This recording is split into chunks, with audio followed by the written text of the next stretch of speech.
사람들은 비극이 예고 없이 찾아온다고들 하지만 그건 거짓말입니다. 적어도 저희 가족에게는 그랬어요. 비극은 분명한 신호를 보내며 다가왔습니다. 다만 그 신호가 걱정이라는 가면을 쓰고 있었고 한숨이라는 외투 속에 교묘히 숨어 있었기에 당시에 저는 알아채지 못했을 뿐입니다. 모든 것이 끝난 지금 돌이켜보면 그날 아빠의 모든 행동은 너무나도 선명한 경고등이었습니다. 모든 일의 시작은 엄마의 잦은 기침과 소화불량이었습니다. 처음에는 누구도 대수롭지 않게 여겼어요. 신을간 넘긴 엄마에게 찾아온 당연한 갱년기 증상이려니 했죠. 엄마, 병원 가봐. 제가 무심코 던진 말에 엄마는 손사래를 쳤고 아빠는 그런 엄마의 등을 두드리며 걱정을 해주더라고요. 보약이라도 한 재 치어 먹읍시다. 그때는 분명 아빠의 얼굴에는 아내를 염려하는 남편의 그림자가 분명히 드리워져 있었습니다. 저는 그 그림자의 실체가 그저 순수한 걱정이라고만 믿었었지요. 하지만 날이 갈수록 엄마의 증상은 나아지지 않았습니다. 식사량이 눈에 띄게 줄었고 볕 좋은 오후에도 소파에 누워있는 시간이 길어졌습니다. 헬쑥해진 엄마의 얼굴을 보다 못한 아빠가 결국 엄마의 손을 이끌고 동네 내과에 갔습니다. 의사는 간단한 문진과 촉진 후에 심각한 얼굴로 말을 하더라고요. 큰 병원에 가서 내시경을 한번 받아보는 것이 좋겠습니다. 그게 무슨 말씀이십니까? 혹시 큰 병입니까? 의심 가는 소견이 있으니 저희 병원에서는 검사를 할 수가 없어 큰 병원에 가서 좀 더 정확하게 검사받길 권유드리는 것입니다. 그 말을 듣는 순간 아빠의 얼굴이 딱딱하게 굳는 것을 보았습니다. 저는 그저 덜컥 겁이 난 탓이라고 생각했죠. 대학병원 예약 날짜가 잡히고 검사를 받으러 가는 내내 아빠는 평소보다 더 말이 없었습니다.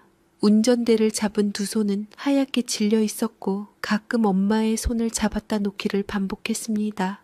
그 모습이 어찌나 애틋하고 절박해 보였는지 저는 뒷좌석에 앉아 두 분의 손을 보며 실로 마음이 찡했습니다. 우리 아빠는 엄마를 정말 많이 사랑하는구나. 힘들 때나 어려울 때나 엄마가 의지할 사람은 아빠뿐이구나. 그런 생각이 들어서 저는 두 부부의 모습이 참 아름답고 그 두 분의 딸로 태어난 제가 참 행운이라고 느껴졌습니다. 허나 그런 감정도 잠시 큰 병원에서 검사를 받고 며칠 후 다시 내원을 했을 때 의사가 심각한 얼굴로 조직 검사가 필요하다는 말에 엄마가 휘청거렸을 때 그런 엄마를 부축하던 아빠의 팔은 바위처럼 단단했습니다. 결과가 나오기까지 일주일, 그 시간은 저희 가족에게 지옥과도 같았습니다. 집안의 공기는 납처럼 무거웠고 누구도 먼저 말을 꺼내지 않았습니다. 아빠는 퇴근 후 곧장 집으로 돌아와 말없이 엄마 곁을 지켰습니다. TV 소리만이 유일하게 정적을 깨는 소음이었죠. 저는 그 침묵이 곧 다가올 불행에 대한 가족 공동의 불안감이라고 여겼습니다. 그리고 운명의 날 의사는 담담한 목소리로 진단명을 내뱉었습니다. 위암 3기입니다. 네? 암이라고요? 그 단어가 제 귀에 박히는 순간 세상의 모든 소리가 한꺼번에 사라지는 듯한 이명이 들렸습니다. 엄마는 아무 말 없이 의사의 얼굴만 멍하니 바라보았고 저는 터져 나오려는 울음을 참기 위해 입술을 깨물었습니다. 그때 침묵을 깬 것은 아빠였습니다. 아빠는 의사가 아닌 엄마를 바라보며 물었습니다. 어떡하지? 암이라니 당신 괜찮겠지? 그건 위로의 말이 아니었습니다. 괜찮을 거라는 확신을 주는 말도 아니었습니다. 오히려 엄마에게서 괜찮다는 답을 구걸하는 불안에 떠는 아이 같은 질문이었습니다. 자신의 불안을 아픈 엄마에게 떠넘기는 듯한 그 미묘한 이기심을 저는 그때 알아챘어야 했습니다. 병원에서 돌아오는 차 안은 얼음장처럼 차가웠습니다. 창밖으로는 평범한 일상이 파노라마처럼 흘러갔지만 차 안에 우리 셋은 다른 세계에 고립된 섬과 같았습니다. 집에 도착한 후 아빠는 갑자기 이전보다 더 살갑게 엄마를 챙기기 시작했습니다. 물 한 잔을 떠다 주는 것부터 이불을 덮어주는 사소한 행동까지 마치 속죄라도 하는 사람처럼 보였습니다. 그날 밤 저는 잠을 이룰 수가 없었습니다.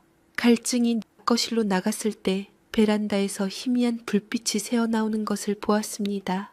아빠였습니다.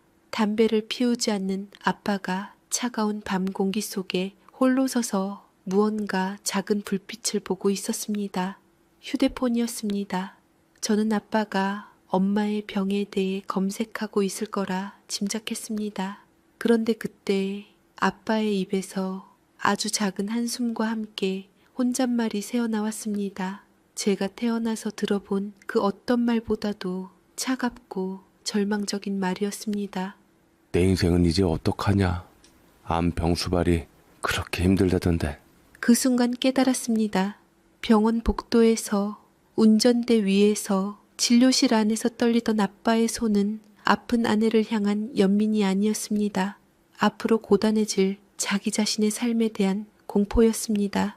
아빠는 엄마의 병이 아니라 그 병이 자신의 인생에 들이올 그림자를 먼저 보고 있었던 겁니다. 그날 밤 저는 소리 없이 닫힌 베란다 문을 사이에 두고 우리 가족의 균열이 이미 시작되었음을 직감했습니다.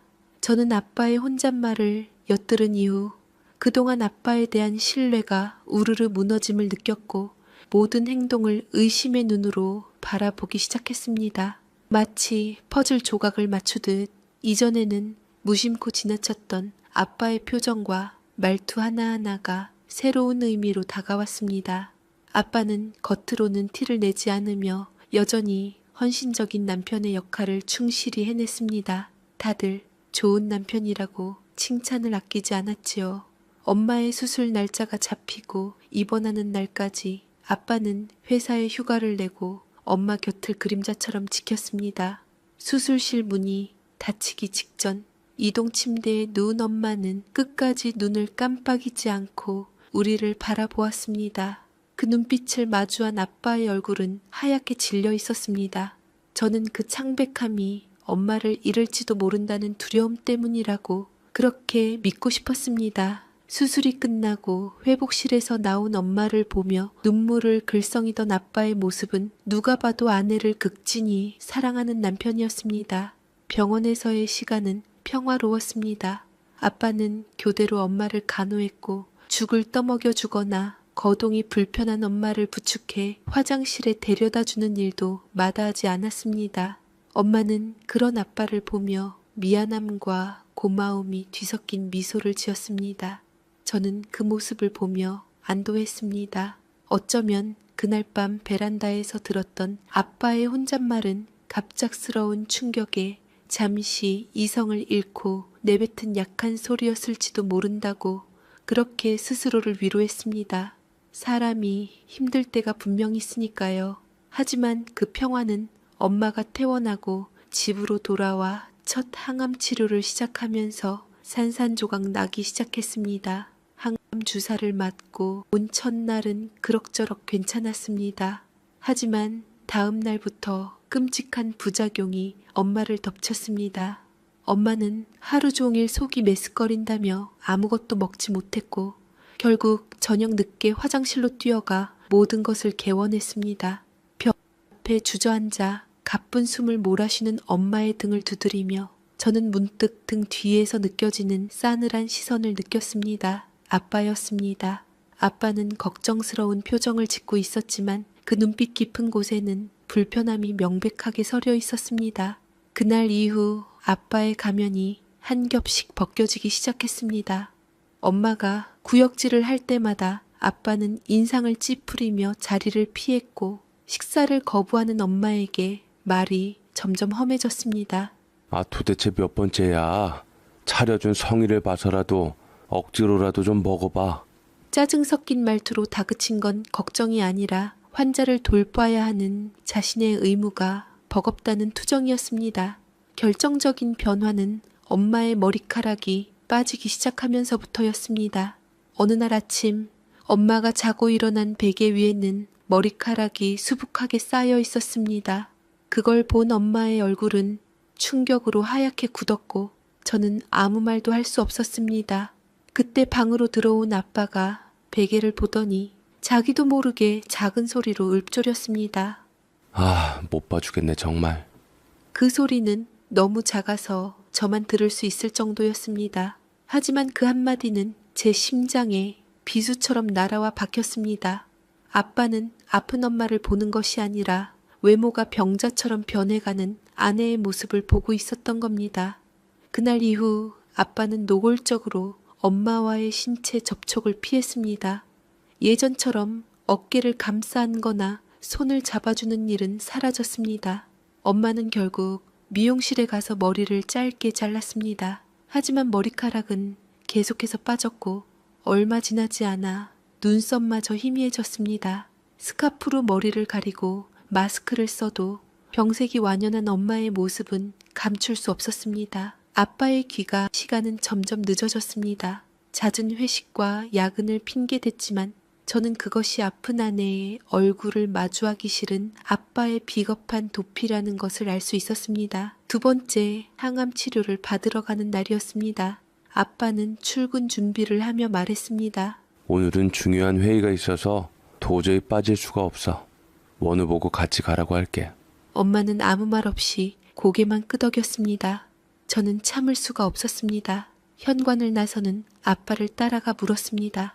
아빠, 정말 회의 때문이야? 엄마가 아픈 거 뻔히 알면서 어떻게 이럴 수 있어? 아빠는 잠시 저를 쳐다보더니 귀찮다는 듯 넥타이를 바로 잡으며 말했습니다. 성미진, 너는 아직 사회생활 안 해봐서 몰라. 이럴수록 아빠도 회사에 충실해서 돈 벌어야지.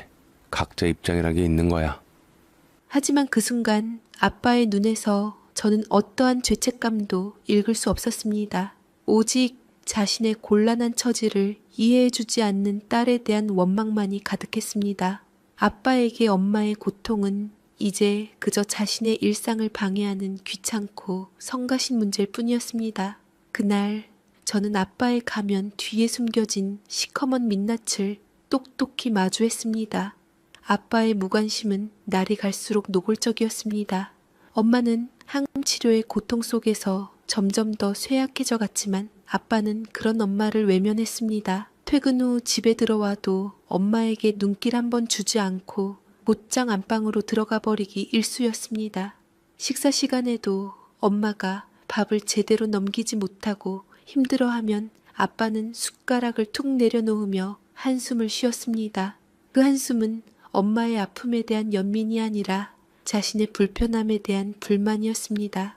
엄마는 그런 아빠의 태도에도 아무런 불평을 하지 않았습니다.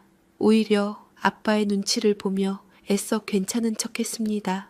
회사 일로 힘들 텐데 내가 신경 쓰게 해서 미안해요. 엄마의 그 말이 제 가슴을 찢어 놓았습니다. 아픈 것도 서럽고 힘들 텐데 왜 미안하기까지 해야 하는 걸까? 우린 가족이잖아요. 저는 아빠에게 따져 묻고 싶었지만 엄마는 제가 아빠와 다투는 것을 원치 않았습니다. 미진아, 아빠도 힘들 거야. 이해해줘야지. 엄마는 끝까지 아빠를 감싸 안았습니다. 하지만 아빠의 이기심은 멈출 줄 몰랐습니다. 세 번째 항암 치료를 받을 무렵 엄마는 머리카락이 거의 다 빠져 스카프 없이는 외출조차 할 수 없는 상태가 되었습니다. 눈썹과 속눈썹마저 희미해져 거울을 볼 때마다 스스로의 모습에 낯설어했습니다. 어느 날 밤 아빠는 회식을 마치고 새벽 1시가 넘어 비틀거리며 집으로 들어왔습니다. 저는 엄마와 함께 거실에서 아빠를 기다리고 있었습니다. 아빠는 신발을 벗다 말고 스카프로 머리를 가린 엄마를 빤히 쳐다보았습니다. 손수건은 어쩌고 맨머리로 구르고 있어. 아빠의 입에서 나온 말은 걱정이 아니었습니다. 엄마는 아무 말 없이 스카프를 찾아 머리에 둘렀습니다. 아빠는 소파에 기대앉아 눈을 감고 중얼거렸습니다. 그거 머리랑 눈썹 같은 건 언제 나는 거야? 항암 끝나면 다시 난대? 나는 머리는 괜찮은데 눈썹까지 그러니까 좀 그래. 아님 날 때까지 눈썹 문신 시술 같은 거라도 받으면 안 되나? 아빠는 술에 취해 횡설수설했지만 그 말의 의미는 너무나도 명확했습니다. 아빠는 엄마의 아픔을 걱정하는 것이 아니라 엄마의 변해버린 외모에 대한 불만을 드러내고 있었습니다. 엄마는 여자로서 그 자리에서 울컥하는 듯 보였지만 이내 고개를 숙이고 아무 말도 하지 않았습니다. 아빠는 점점 더 집 밖으로 나돌았습니다. 야근과 회식은 일상이 되었고 주말에도 골프나 등산을 핑계로 집을 비웠습니다. 엄마는 홀로 집에서 항부작용과 싸워야 했습니다. 저는 엄마 곁을 지키며 엄마의 손발이 되어주었지만 저 역시 사회초년생으로서 직장 생활을 병행하는 것이 쉽지 않았습니다. 동생 원우는 아직 대학생이라 철없이 놀러 다니기 바빴습니다. 엄마는 그런 우리에게 미안해하며 너희들까지 힘들게 해서 어쩌니? 라고 말했고 저는 그런 엄마를 안아주었습니다. 어느 날 주말 아빠가 오랜만에 집에 일찍 들어왔습니다. 거실 소파에 앉아 텔레비전을 보는데 우연히 암 환자의 투병기를 다룬 다큐멘터리가 나왔습니다. 텔레비전 속 환자가 고통스러워하는 모습을 보며 엄마는 남의 일 같지 않아 조용히 눈물을 훔쳤습니다. 그때 아빠가 무심한 목소리로 말했습니다. 그래도 당신은 다행이다. 뭐가요? 당신은 후유증 별로 없잖아. 저런 데 나오는 사람들은 좀 과장하는 것도 있겠지. 저는 그 말을 듣고 제 귀를 의심했습니다. 엄마는 수시로 어지러워했고 미각을 잃어 밥도 제대로 먹지 못했습니다. 온몸의 통증과 피로감에 시달리며 하루하루를 버티고 있었습니다. 그런데 아빠는 엄마가 아무렇지도 않다고 텔레비전 속 환자들이 과장하는 것이라고 말했습니다. 함께 사는 사람이라면 모를 수가 없는 사실들을 아빠는 애써 외면하고 있었습니다. 엄마는 아무 말도 하지 못했습니다. 그저 텔레비전 화면만 멍하니 응시할 뿐이었습니다. 그러고선 아빠는 먼저 안방으로 들어가 버렸습니다. 코를 드릉드릉 고르며 자더라고요. 엄마는 홀로 거실에 남아 허탈한 웃음인지 한숨인지 모를 소리를 내쉬었습니다. 저는 엄마의 옆에 앉아 엄마의 손을 잡았습니다. 엄마의 손은 차갑고 메말라 있었습니다. 엄마는 저를 보며 애써 미소 지었지만 그 미소는 너무나도 슬펐습니다. 그리고 일주일쯤 뒤였습니다. 엄마의 컨디션이 조금 좋아 보였던 날이었습니다. 아침 일찍 아파트 단지를 한 바퀴 돌고 왔다고 상쾌해하며 평소보다 밥도 많이 드셨습니다. 저는 모처럼 활기 넘치는 엄마의 모습에 안도했습니다. 그때 아빠가 엄마에게 말을 걸었습니다. 여보, 얘기 좀 하자. 평소와 다름없는 평범한 날이었습니다. 아빠의 목소리도 특별히 날카롭거나 화가 난 것 같지 않았습니다. 엄마는 고개를 끄덕이며 아빠를 마주 보았습니다. 그리고 힘겹게 버티던 엄마를 마주한 아빠의 입에서 나온 말은 제 인생에서 가장 충격적이고 잔인한 선고였습니다. 우리 이혼하자. 저는 제 귀를 의심했습니다. 엄마는 마치 모르는 외국어를 들은 듯 눈만 꿈뻑거렸습니다. 아빠는 친절하게 하지만 단호하게 그 말을 다시 한번 반복했습니다. 이혼하자고. 서류 다 마련했으니까 도장만 찍으면 돼. 그 순간 제 머릿속은 하얗게 변했습니다. 엄마는 멍하니 아빠를 바라보았습니다. 혼이라는 단어를 2번이나 들었지만 제대로 들은 것이 맞는지 믿을 수가 없었습니다. 아빠는 처음부터 엄마가 걱정된 것이 아니라 병이 자신의 인생에 드리울 그림자를 먼저 보고 있었던 겁니다. 그리고 이제 그 그림자에서 벗어나기 위해 가장 잔인한 방법을 택한 것이었지요. 엄마는 차마 대답을 하지 못했고 아빠는 무조건 이혼은 해야 하는 거라며 다그치며 안방으로 차갑게 들어갔습니다. 아빠의 이혼 선언 이후 우리 집은 소리 없는 전쟁터가 되었습니다. 공기는 얼음장처럼 차가웠고 가족이라는 이름 아래 묶여있던 모든 관계는 팽팽한 긴장감 속에서 위태롭게 흔들렸습니다.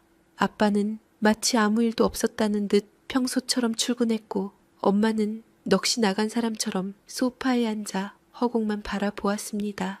이혼이라는 단어는 그날 이후 누구의 입에서도 나오지 않았지만 보이지 않는 벽이 되어 엄마와 아빠 사이를 갈라놓았습니다. 저는 분노로 미칠 것 같았습니다.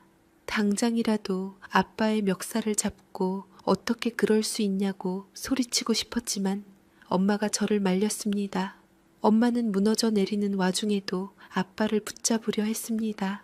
미진아, 아빠도 지금 제정신이 아닐 거야. 너무 힘들어서 그러는 거겠지. 조금만 기다려주자. 엄마는 아빠의 잔인한 말을 현실로 받아들이고 싶지 않은 듯 애써 그의 행동을 이해하려 했습니다. 하지만 아빠의 결심은 확고했습니다. 며칠 뒤 아빠는 또다시 엄마에게 이혼 얘기를 꺼냈습니다. 냉정하게 한번 생각해봐. 당신도 시골 내려가서 한적하게 살고 싶다며 서로 원하는 삶을 살면 되는 거야. 당신은 어떻게 가장 힘들 때 내 손을 놔? 내가 1년을 투병했어. 2년을 투병했어. 고작 몇 달이야. 엄마의 목소리는 애원으로 가득했지만 아빠의 얼굴에는 어떤 동요도 없었습니다. 오히려 귀찮다는 듯한 표정으로 엄마를 바라보며 말했습니다. 나를 좀 놔줄 순 없어? 난 귀하게 자라서 힘든 건 못 견뎌. 억척스런 당신이랑 태생부터가 다르다고. 저는 아빠가 어떤 사람인지 그제야 저는 깨달았습니다. 어쩌면 엄마의 병은 그저 핑계일 뿐 아빠는 오래전부터 이 관계를 끝내고 싶었을지도 모릅니다. 혹시 다른 여자가 있나? 언제부터 이혼을 준비했었나? 치밀한 아빠의 속내에 치가 떨렸지요. 아빠는 간단한 짐을 챙겨 집을 나가버렸습니다. 현관문이 닫히는 소리가 유난히 크고 무겁게 울렸습니다. 엄마는 바닥에 주저앉아 숨죽여 울었습니다. 저는 그런 엄마를 부둥켜 안고 함께 울었습니다. 아빠가 없는 집은 텅 비었고 그 빈자리는 고스란히 절망으로 채워졌습니다. 동생 원우는 나중에 와서는 뒤늦게 상황을 파악하고는 불같이 화를 냈습니다. 당장 아빠에게 전화해서 따지겠어. 어떻게 아빠가 엄마한테 그럴 수가 있냐고. 하지만 엄마는 힘없이 고개를 저었습니다. 자식들에게 이런 모습을 보이고 싶지 않았을 겁니다. 엄마는 아빠가 며칠 바람 쐬고 돌아올 거라고 그렇게 스스로를 다독였습니다. 하지만 아빠는 돌아오지 않았습니다. 대신 며칠 뒤 할머니에게서 전화가 걸려왔습니다. 엄마는 떨리는 손으로 전화를 받았습니다. 저는 엄마의 곁에서 수화기 너머로 들려오는 할머니의 목소리를 들었습니다. 처음에는 엄마를 위로하는 듯한 목소리였습니다. 네가 고생이 많다. 하지만 그 말은 곧 본색을 드러냈습니다. 근데 말이야, 원우 엄마, 너도 이제 그만 놓아줘라. 우리 경철이도 힘들어. 암 걸린 부인 병수발 들 수 있는 남자가 몇이나 되겠어. 저는 제 귀를 의심했습니다. 어떻게 할머니의 입에서 저런 말이 나올 수 있을까요? 엄마는 충격받은 얼굴로 수화기를 붙들고 아무 말도 하지 못했습니다. 할머니의 말은 거기서 그치지 않았습니다. 어머님, 저 나을 거예요. 곧 죽는 거 아니에요. 엄마가 겨우 쥐어짜낸 목소리에 할머니는 혀를 차며 말했습니다. 그걸 네가 어떻게 장담하냐? 그리고 너는 자존심도 없냐? 그 말을 듣는 순간 엄마의 눈에서 굵은 눈물방울이 후두둑 떨어졌습니다. 저는 더 이상 참을 수 없었습니다. 엄마의 손에서 수화기를 빼앗아 들고 소리쳤습니다. 할머니, 어떻게 그런 말씀을 하세요? 엄마 지금 아파서 죽을 만큼 힘든데 어떻게 아들 편만 드세요? 수화기 너머에서는 잠시 침묵이 흘렀습니다. 이내 할머니의 짜증 섞인 목소리가 들려왔습니다. 어른한테 말대꾸하는 것 좀 봐. 시끄러운 것. 그리고 전화는 일방적으로 끊겼습니다. 단절된 신호음이 엄마의 절망처럼 집안을 울렸습니다. 가장 믿었던 남편의 배신에 이어 시어머니의 비수 같은 말은 엄마의 마지막 남은 희망마저 꺾어버렸습니다. 엄마는 그날 이후로 식음을 전폐하고 자리에 누웠습니다. 핏줄이라는 이름이 이토록 잔인하고 무서울 수 있다는 것을 저는 그때 처음 알았습니다. 세상에 우리 편은 아무도 없는 것 같았습니다. 아픈 엄마와 저, 그리고 철없는 동생, 우리는 망망대해에 버려진 난파선처럼 위태로웠습니다. 할머니와의 통화 이후 엄마는 완전히 무너져 내렸습니다. 삶의 의지를 잃은 사람처럼 방에 누워 천장만 바라보았습니다. 죽 한 그릇을 겨우 떠먹여도 이내 속이 안 좋다며 밀어냈고 밤에는 끙끙 앓는 소리를 내며 잠을 이루지 못했습니다. 앙상하게 마른 엄마의 몸을 볼 때마다 제 심장은 갈기갈기 찢어지는 것 같았습니다. 이대로 엄마를 잃을지도 모른다는 공포가 저를 덮쳤습니다. 저는 어떻게든 상황을 되돌려야 한다고 생각했습니다. 아빠를 만나 단판을 지어야 했습니다. 엄마가 이렇게 죽어가는 모습을 보면 아빠도 마음을 돌릴지 모른다는 신랏 같은 희망을 품었습니다. 저는 회사를 조퇴하고 무작정 아빠의 회사 앞으로 찾아갔습니다. 점심시간이 되기를 기다렸다가 동료들과 함께 건물에서 나오는 아빠를 발견했습니다. 그런데 아빠는 혼자가 아니었습니다. 그의 옆에는 저보다 몇 살 많아 보이는 젊은 여자가 나란히 걷고 있었습니다. 두 사람은 뭐가 그리 즐거운지 환하게 웃으며 대화를 나누고 있었습니다. 역시나 여자가 있었던 겁니다. 하지만 보고서도 믿기지 않았기에 저는 끝까지 제 눈을 의심했습니다. 사진을 찍어 남겼고 아내가 암으로 죽어가고 있는 상황에서 어떻게 저렇게 행복한 얼굴을 할 수 있다는 것에 참으로 아버지인 것이 부끄러웠습니다. 저는 두 사람을 몰래 뒤따라갔습니다. 그들이 들어간 곳은 회사 근처의 깔끔한 카페였습니다. 창가 자리에 마주 앉은 두 사람은 커피를 마시며 이야기를 이어갔습니다. 여자가 무언가 말을 하자 아빠는 제게는 한 번도 보여준 적 없는 정말로 즐겁고 편안한 표정으로 박장대소를 했습니다.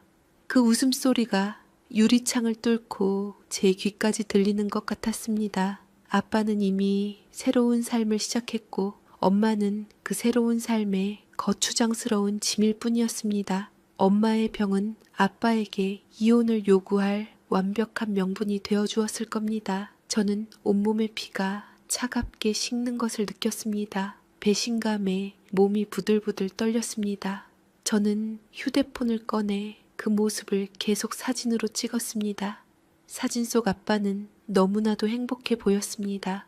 그 행복한 얼굴이 병상에 누워 신음하는 엄마의 모습과 겹쳐지면서 제 안에서 무언가 단단히 끊어지는 소리가 났습니다. 집으로 돌아오는 내내 저는 어떻게 해야 할지 몰랐습니다. 이 사진을 엄마에게 보여줘야 할까?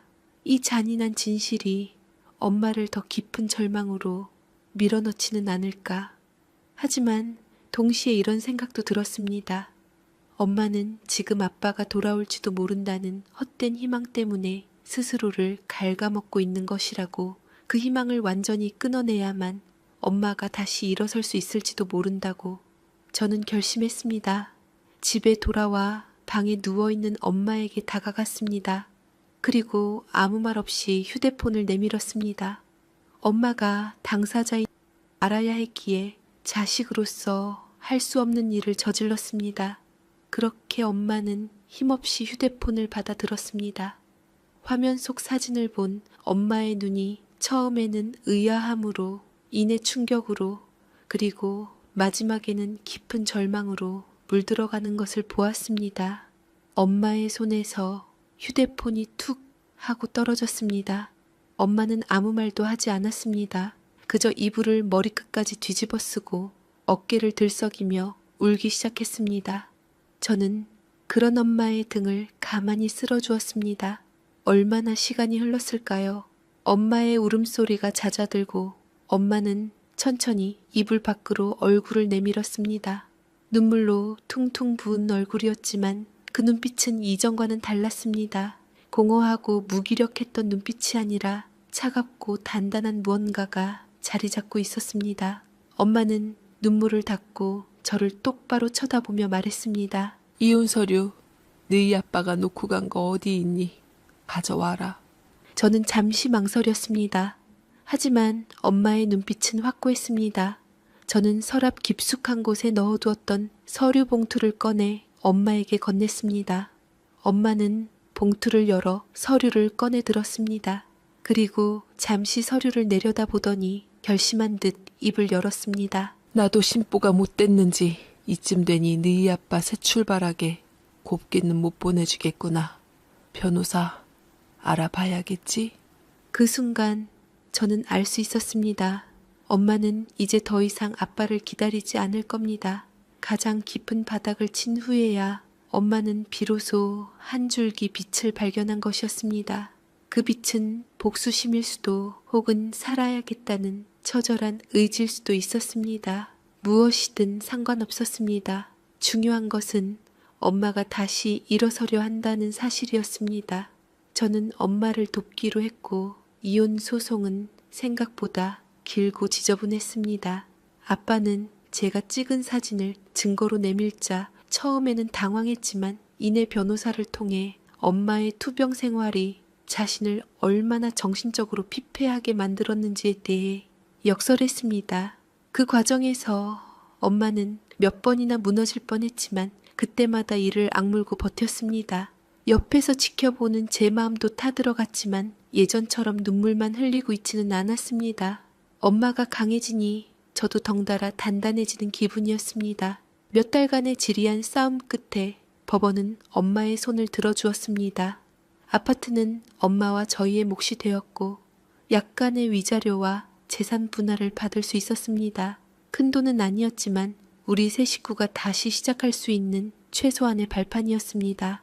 당신이 그렇게 독하니 암도 이겨내겠어. 이제껏 당신과 산 세월이 아주 끔찍하다.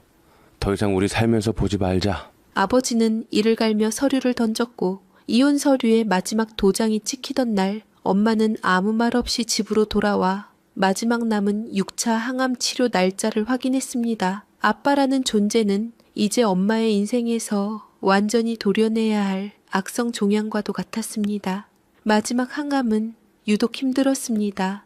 하지만 엄마는 이전처럼 누워만 있지 않았습니다. 속이 뒤집히는 와중에도 억지로 죽을 넘겼고 어지러움을 참으며 집안을 서성였습니다. 어떻게든 살아내겠다는 의지가 엄마의 앙상한 몸을 지탱하고 있었습니다. 그 지옥 같던 시간이 끝나고 엄마의 몸은 서서히 회복되기 시작했습니다. 입맛이 돌아오고 살이 조금씩 붙었습니다. 무엇보다 가장 큰 변화는 엄마의 머리카락이 다시 자라기 시작했다는 것이었습니다. 까맣고 짧은 머리카락이 솜털처럼 돋아나는 것을 보며 우리 세 식구는 부둥켜 안고 한참을 울었습니다. 그건 슬픔의 눈물이 아니라 새로운 시작을 알리는 기쁨의 눈물이었습니다. 하지만 기쁨도 잠시 우리에게는 현실적인 문제가 닥쳤습니다. 가진 돈은 한정되어 있었고 제 월급만으로는 세 식구의 생활과 엄마의 병원비를 감당하기 벅찼습니다. 엄마는 평생 전업주부로만 살아왔기에 당장 할 수 있는 일이 없었습니다. 그러던 어느 날 엄마가 조심스럽게 입을 열었습니다. 미진아, 엄마 뭐라도 해야 할 것 같아. 그게 무슨 소리야, 엄마? 이제 좀 나아졌는데 그냥 집에서 좀 쉬어. 저는 펄쩍 뛰며 반대했습니다. 이제 겨우 몸이 좀 나아졌는데 무리하면 안 된다고 생각했습니다. 하지만 엄마의 결심은 확고했습니다. 이렇게 너희들한테 짐만 될 순 없어. 내가 어떻게 해서든 다시 일어나야지 니들도 힘이 되지. 엄마를 위한다면 응원해주면 좋겠구나. 저는 엄마의 단호한 의지에 더 이상 말리지 못했고 엄마는 그날부터 일자리를 알아보기 시작했습니다. 하지만 동네에 소문이 났던지 인근 지역에서는 신이 넘은 암 병력이 있는 여자를 써주는 곳은 어디에도 없었습니다. 몇 번의 거절 끝에 엄마는 눈에 띄게 기가 죽었습니다. 그러던 어느 날 엄마가 옆 동네 누구 좀 만나러 갔다가 그곳에서 시장을 들렀는데 때마침 반찬 가게 앞에 붙은 구인 공고를 보게 되었습니다. 주방 보조 및 판매, 시간 협의 가능. 엄마는 한참을 그 공고 앞에서 망설이다가 가게 문을 열고 들어갔습니다. 가게 주인은 70 가까이 된 인상 좋은 아주머니였습니다. 엄마는 자신의 상황을 솔직하게 털어놓았습니다.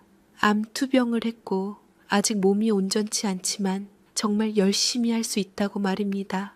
놀랍게도 사장님은 엄마의 이야기를 잠자코 듣더니 흔쾌히 엄마를 받아주었습니다. 나중에 알고 보니 사장님 역시 10년 전 유방암을 이겨낸 경험이 있었다고 하더라고요.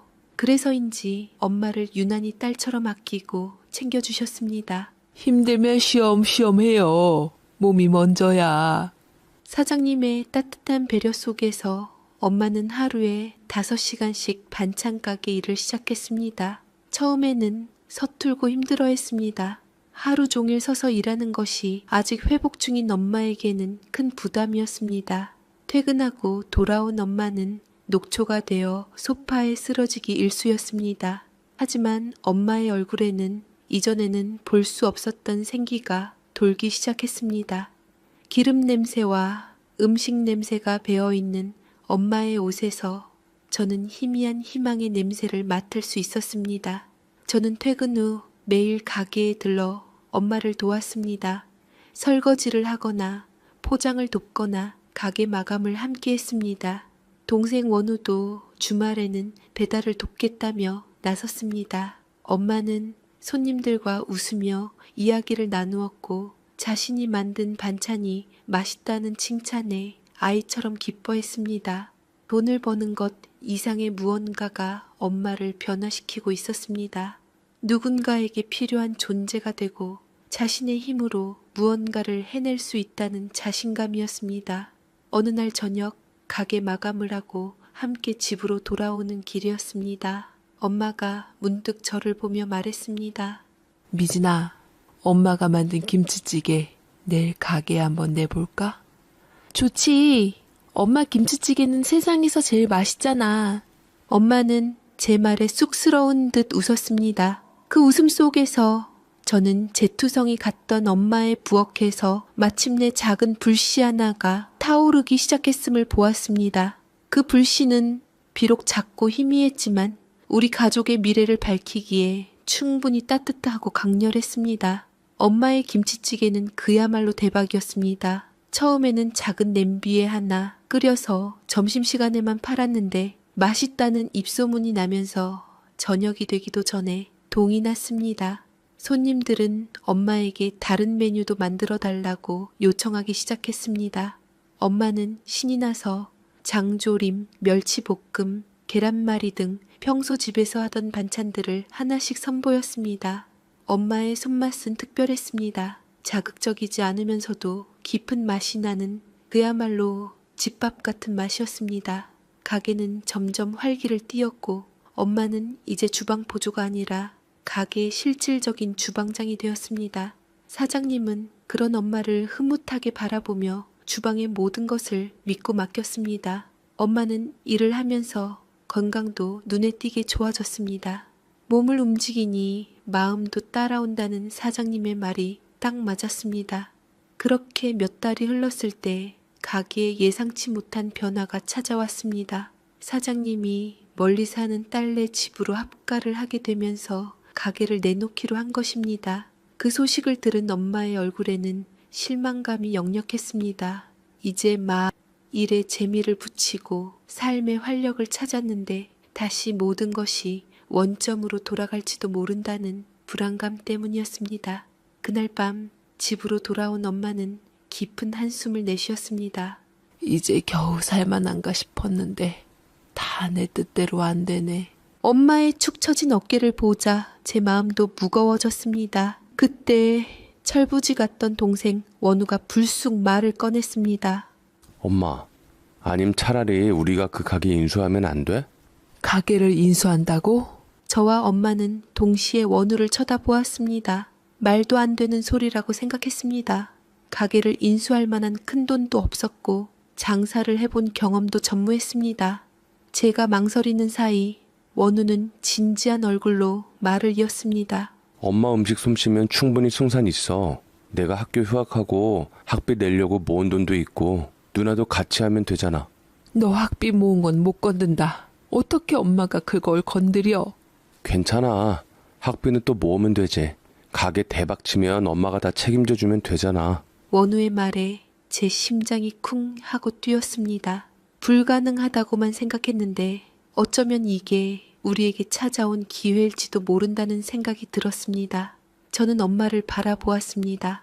엄마는 여전히 망설이는 눈치였습니다. 평생 누군가의 아내, 누군가의 엄마로만 살아온 엄마에게 사장이라는 이름은 너무나 무겁고 낯설게 느껴졌을 겁니다. 엄마, 원우 말이 맞아. 이건 기회야. 우리가 다 같이 하면 할 수 있어. 저는 엄마의 손을 꼭 잡았습니다. 제 손의 온기가 엄마에게도 전해졌는지 엄마의 흔들리던 눈빛이 조금씩 단단해졌습니다. 다음 날 우리는 사장님을 찾아가 조심스럽게 가게 인수 의사를 밝혔습니다. 사장님은 잠시 놀라는 듯했지만 이내 환하게 웃으며 말했습니다. 그럴 줄 알았어. 강 사장 아니면 이 가게 누구한테도 안 넘기려고 했어. 사장님은 내놓은 가격보다 권리금을 조금 깎아주고서 가게의 모든 비법과 거래처까지 아낌없이 넘겨주었습니다. 우리는 위자료와 보험금 그리고 제가 모아두었던 적금까지 전부 깨서 가게를 인수했습니다. 부족한 돈은 은행에서 대출을 받았습니다.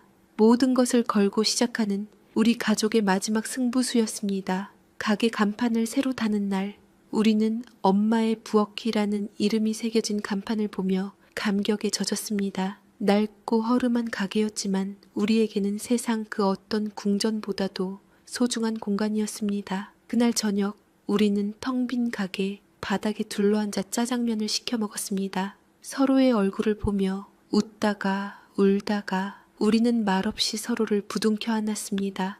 엄마의 부엌이 문을 열고 본격적인 장사가 시작되었습니다.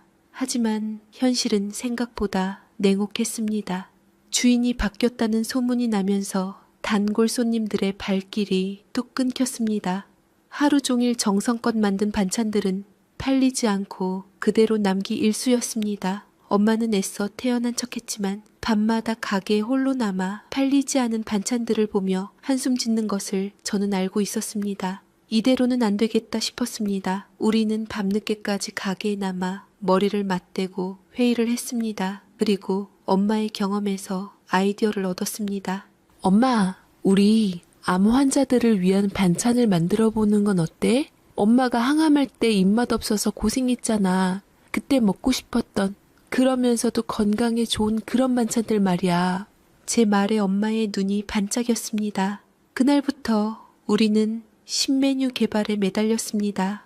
엄마는 자신의 투병 경험을 살려 소금과 설탕을 줄인 저염저당 반찬을 만들었고 유기농 채소를 이용한 신선한 샐러드와 건강죽도 메뉴에 추가했습니다. 저는 인터넷 블로그와 지역 맘카페에 우리 가게를 홍보하는 글을 올렸고 원우는 병원과 아파트 단지를 돌며 전단지를 붙였습니다. 처음에는 반응이 미미했습니다. 하지만 얼마 지나지 않아 우리 가게에 특별한 손님들이 찾아오기 시작했습니다. 항암 치료로 입맛을 잃은 환자들과 그 가족들이었습니다. 그들은 엄마가 만든 반찬을 먹고 오랜만에 밥 한 그릇을 다 비웠다며 눈물을 글썽였습니다. 엄마는 그들의 손을 잡아주며 자신의 경험을 이야기해 주었고 그들에게 단순한 반찬 가게 주인이 아닌 아픔을 공유하는 동지가 되어 주었습니다. 엄마의 부엌은 그렇게 몸과 마음이 아픈 사람들을 위한 따뜻한 치유의 공간으로 조금씩 입소문을 타기 시작했습니다. 엄마의 부엌은 그야말로 날개를 달았습니다. 환자들을 위한 건강식 코너가 입소문을 타면서 일반 손님들도 덩달아 늘기 시작했습니다.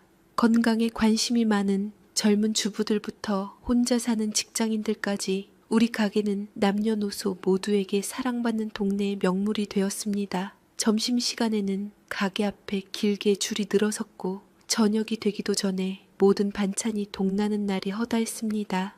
엄마는 이제 더 이상 병색이 완연했던 과거의 모습이 아니었습니다. 매일 새벽 시장에서 가장 신선한 재료를 골라오고 쉴 새 없이 주방을 오가며 음식을 만드는 엄마의 얼굴에는 자신감과 활력이 넘쳤습니다. 손님들은 엄마를 사장님이라고 불렀고 엄마는 그 호칭에 어색해하면서도 싫지 않은 듯 미소를 지었습니다. 저는 그런 엄마의 모습을 보며 뭉클한 감정을 느꼈습니다. 엄마는 자신의 힘으로 자신의 인생을 다시 일으켜 세우고 있었습니다. 가게가 유명세를 타면서 지역 방송국의 맛집 프로그램에서 촬영 섭외까지 들어왔습니다. 엄마는 카메라 앞에서 쑥스러워했지만 자신의 투병 경험과 가게를 시작하게 된 사연을 담담하게 이야기했습니다. 방송이 나간 후 가게는 그야말로 문전성시를 이루었습니다. 먼 지역에서 일부러 찾아오는 손님들까지 생겨났습니다. 우리는 눈코 뜰 새 없이 바빴지만 하루하루가 기쁘고 감사했습니다. 그렇게 정신없는 나날을 보내던 중 저는 우연히 아빠에 대한 소식을 듣게 되었습니다. 예전 직장 동료를 길에서 마주쳤는데 그에게서 아빠의 근황을 전해 들은 것입니다. 아빠는 그 젊은 여자와 함께 작은 사업을 시작했고 잘 되었는데 문제는 젊은 여자가 아빠를 배신하고 직원과 바람이 나서 도망갔단 얘기였습니다. 엄마와 달리 그 여자는 찐사랑이었던 건지 아빠는 충격으로 쓰러져 버렸고 그것으로 인해 사업이 악화되어 회사도 말아먹고 지금은 몸져 누워 월세방에서 할머니한테 병간호를 받고 있다는 소리를 들었지요. 그 소식을 듣는 순간 제 마음속에서 복잡한 감정이 교차했습니다. 솔직히 말해 고소했습니다. 엄마를 그렇게 비참하게 버리고 떠난 대가를 톡톡히 치르고 있다는 생각에 통쾌하기까지 했습니다. 하지만 한편으로는 마음 한구석이 씁쓸했습니다. 한때는 세상에서 가장 크고 든든해 보였던 아빠의 초라한 말로가 안타깝기도 했습니다. 저는 그 이야기를 엄마에게 전하지 않았습니다. 이제 겨우 안정을 찾은 엄마의 마음을 흔들고 싶지 않았습니다. 하지만 인생은 참 제 맘대로 흘러가지 않지요. 유난히 비가 많이 내리는 날이었습니다. 가게 마감을 준비하고 있는데 가게 앞 버스 정류장 처마 밑에서 비를 피하고 있는 한 남자의 모습이 눈에 들어왔습니다. 흠뻑 젖은 낡은 점퍼에 피곤과 절망이 뒤섞인 얼굴. 아빠였습니다. 몇 년의 세월이 흘렀다고는 믿기지 않을 만큼 폭삭 늙어버린 모습이었습니다. 아빠는 멍하니 우리 가게 간판을 올려다보고 있었습니다. 엄마의 부엌이라는 글자를 읽는 그의 눈빛이 희미하게 흔들리는 것을 보았습니다. 저는 순간 가게 안으로 몸을 숨겼습니다. 심장이 세차게 뛰었습니다. 주방에서 반찬을 정리하던 엄마가 저를 보고 물었습니다. 미진아, 왜 그래? 어디 아파? 저는 아무 말도 할 수 없었습니다. 그저 고개만 저을 뿐이었습니다. 아빠는 한참을 그 자리에 서서 가게 안을 엿보는 듯 했습니다. 혹시라도 엄마와 눈이 마주칠까봐 저는 조마조마했습니다. 다행히 엄마는 주방 안쪽에 있어 아빠를 보지 못했습니다. 잠시 후 버스가 도착했고 아빠는 힘없이 버스에 올라탔습니다. 멀어져가는 버스의 뒷모습을 보며 그제서야 저는 길게 한숨을 내쉬었습니다. 다음 날 저는 아무 일도 없었다는 듯 평소처럼 가게 일을 했고 저도 모르게 자꾸만 아빠가 왔던 밖을 기웃거리게 되었습니다. 많이 신경이 쓰였고 그 와중에 어렴풋이 짐작하고 있었습니다. 아빠가 다시 우리 앞에 나타날 날이 머지않았다는 것을. 역전되는 상황 속에서 이제 칼자루는 온전히 우리의 손에 쥐어져 있었습니다. 제 예감은 틀리지 않았습니다. 비 오는 날 가게 앞에서 아빠를 본 지 일주일도 채 되지 않아 아빠는 결국 가게 문을 열고 들어왔습니다. 점심시간이 막 지나 한산해진 틈이었습니다. 가게에 들어서는 아빠의 모습은 그날보다 더 초라했습니다. 며칠은 입은 듯한 구겨진 셔츠에 면도도 제대로 하지 않은 얼굴이었습니다. 가게 안의 모든 시선이 아빠에게로 쏠렸습니다. 카운터를 보던 저와 눈이 마주치자 아빠는 머쓱한 듯 헛기침을 했습니다. 주방에서 나오던 엄마는 아빠를 보고 그 자리에 얼어붙었습니다. 엄마의 얼굴에서 모든 표정이 사라졌습니다. 그건 놀람도 분노도 반가움도 아니었습니다. 마치 길에서 모르는 사람을 마주친 듯한 아무런 감정도 실려있지 않은 무표정이었습니다. 정적이 흘렀습니다. 아빠는 어색하게 가게를 둘러보며 말문을 열었습니다. 가게가 아주 번듯하네. 대단하다. 그 목소리는 어색하고 불안하게 떨리고 있었습니다. 엄마는 아무 대답도 하지 않았습니다. 그저 낯선 사람을 보듯 아빠를 쳐다볼 뿐이었습니다. 아빠는 그런 엄마를 느닷없이 껴안으며 애원했습니다. 엄마는 놀라며 아빠를 밀어내려 했지만 아빠는 붙잡고 놓지 않았지요. 내가 다 잘못했어, 여보. 미진아, 우리 다시 예전처럼 다시 합치면 안 될까? 나 벌 다 받고서 당신이 내 인생에 어떤 의미인지 알게 되었어. 저는 기가 막혀서 말이 나오지 않았습니다. 어떻게 저런 말을 저렇게 쉽게 내뱉을 수 있을까요? 엄마가 죽음의 문턱에서 사투를 벌일 때는 매정하게 돌아섰던 사람이 이제 와서 모든 것이 괜찮아지니 다시 가족이 되자고 말하고 있었습니다. 제가 먼저 아빠를 억지로 떼어냈지만 엄마는 여전히 아무 말이 없었습니다. 그 침묵이 아빠를 더 불안하게 만들었습니다. 아빠는 횡설수설하며 자신의 처지를 늘어놓기 시작했습니다. 사업에 실패하고 빚더미에 앉았고 몸도 성치 않다는 이야기였습니다. 그의 말은 용서를 구하는 것이 아니라 자신의 불행을 무기 삼아 동정심을 얻으려는 비굴한 애원에 가까웠습니다. 그걸 쭉 지켜본 엄마의 목소리는 얼음장처럼 차가웠습니다. 다 했어? 더 보여줄 건 없고? 아빠는 생각지도 못한 말에 깜짝 놀라서 엄마를 쳐다보았고 당황해했습니다.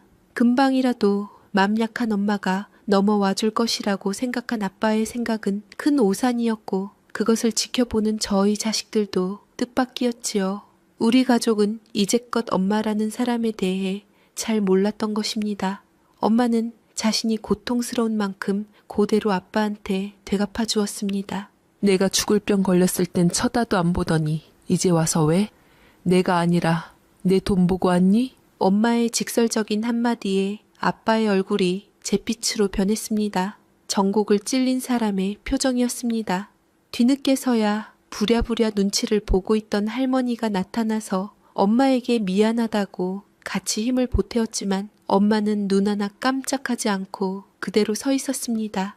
그토록 엄마 앞에서 애원하던 아빠와 할머니는 엄마가 아무 반응이 없자 아무 말도 하지 못했습니다. 가게 안에 저희는 모두 숨을 죽이고 우리를 쳐다보고 있었습니다. 잠시 후 아빠는 고개를 푹 숙인 채 돌아서 가게를 나갔습니다. 할머니도 그런 아들의 뒤를 욕설을 중얼거리며 따라 나갔습니다. 두 사람이 사라진 가게 안은 잠시 동안 정적이 흘렀고 그제서야 엄마는 그제야 긴장이 풀린 듯 길게 숨을 내쉬었습니다. 그리고 저를 보며 희미하게 미소 지었습니다. 엄마가 이겼다, 미진아, 원우야. 엄마 힘으로 다 끝냈어. 고생했어, 엄마. 그래도 명색이 니들 아빠인데 엄마가 니들한테 미안하다. 그런 말 하지 마, 엄마. 이제까지 아빠 행동을 누구보다 명확하게 봤는데 어떻게 엄마를 원망해? 우리는 엄마 편이야. 그러니 절대로 우리에게 미안할 필요 없고 엄마 마음대로 하면서 살아도 돼. 그제서야 엄마는 저와 동생인 원우의 손을 잡고 눈물을 흘렀습니다. 후에는 때로 세상에서 가장 비싼 사치라는 것을 아빠는 이제야 뼈저리게 깨닫게 될 것이었습니다. 아빠와 할머니가 다녀간 그날 이후 우리 가족에게는 어떤 후폭풍도 없었습니다. 마치 거센 태풍이 지나간 뒤에 고요한 아침처럼 모든 것이 평온했습니다. 엄마는 다음 날에도 어김없이 새벽 시장에 나갔고 저는 카운터를 지켰으며 원우는 배달 오토바이에 시동을 걸었습니다. 아빠라는 존재는 이제 우리 삶에 아무런 영향도 미치지 못하는 그저 희미한 과거의 한 페이지로 넘어간 듯 했습니다. 가장 큰 변화는 역시 엄마였습니다. 엄마는 이제 어엿한 사업가였습니다. 거래처 사장님들과 능숙하게 가격을 협상하고 직원들을 따뜻하게 이끌었습니다. 짧게 잘랐던 머리는 어느새 어깨를 덮을 만큼 자라 단정하게 하나로 묶은 모습이 참 잘 어울렸습니다. 무엇보다 좋은 것은 엄마의 건강이었습니다. 의사는 이제 재발의 위험이 거의 없다고 사실상 완치로 보아도 좋다는 소견을 내주었습니다. 진료실을 나오는 엄마의 얼굴은 그 어느 때보다 밝게 빛났습니다. 병원 복도에서 우리는 아무 말 없이 서로를 부둥켜 안았습니다. 길고 길었던 터널의 끝에서 마침내 마주한 눈부신 햇살이었습니다. 엄마는 오랜만에 앞치마를 두르고 저녁 식사를 준비했습니다. 가게 음식이 아닌 오직 우리 가족만을 위한 따뜻한 집밥이었습니다. 보글보글 끓는 김치찌개 냄새와 고소한 생선 굽는 냄새가 집 안가득 퍼졌습니다. 식탁에 마주 앉아 밥을 먹으며 우리는 지난 시간들을 돌아보았습니다.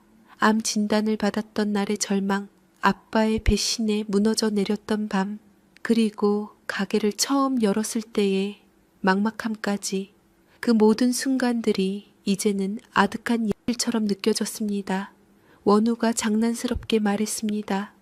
엄마, 근데 생각해보면 아빠한테 고마워해야 하는 거 아니야? 아빠가 그렇게 안 했으면 우리 지금도 그냥 평범하게 살고 있었을 거 아니야? 엄마의 부엌 사장님도 못 됐을 거고. 그 말에 엄마는 잠시 숟가락을 내려놓았습니다. 그리고는 창밖을 바라보며 나지막이 말했습니다. 고맙지는 않아. 하지만 그 일이 아니었다면 내가 이렇게 강해질 수 있었을까? 내가 내 이름으로 살 수 있었을까? 그건 잘 모르겠다. 엄마의 말에 저는 조용히 고개를 끄덕였습니다. 우리는 가장 소중한 것을 잃었다고 생각했지만 어쩌면 그 빈자리에 더 크고 단단한 무언가를 채워 넣었는지도 모릅니다. 그것은 서로에 대한 믿음이었고 어떤 시련에도 흔들리지 않을 가족이라는 울타리였습니다. 식사를 마치고 거실에 앉아 과일을 깎아 먹으며 텔레비전을 보았습니다. 여느 평범한 가정의 저녁 풍경이었습니다. 하지만 저는 알고 있었습니다. 이 평범하고 따뜻한 순간이 얼마나 많은 눈물과 고통을 딛고 얻어낸 것인지를 창밖으로 보이는 도시의 불빛들이 보석처럼 반짝였습니다. 문득 암 진단을 받고 병원에서 돌아오던 날이 떠올랐습니다. 그때는 세상 모든 것이 그대로인데 우리만 다른 세계로 떨어진 기분이었는데 이제는 저 반짝이는 불빛들 속에 우리 가족의 행복한 불빛도 함께 빛나고 있다는 생각이 들었습니다.